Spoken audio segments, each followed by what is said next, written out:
यस देशमा कानुनी राज हुनुपर्दछ, सुशासन हुनुपर्दछ, भ्रष्टाचार नियन्त्रण हुनुपर्दछ भन्ने हो।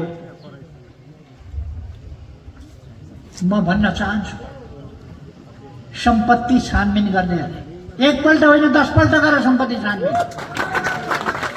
म सोध्न चाहन्छु मन्त्रीजीहरू, तपाईँहरूको सम्पत्ति छानबिन गरौँ? आँट गर्नुहुन्छ आफै सम्पत्ति छानबिन गराउने?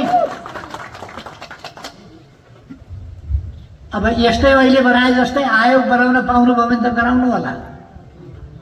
मजाको छ, पहिले नै केपीओलीलाई समाउनु पर्छ, तुन्नु पर्छ, मुद्दा लाउनु पर्छ, जकाउनु पर्छ भन्नेहरूको आयोग बनाएर गजबको ड्रामा गर्नुभएको छ। ड्रामा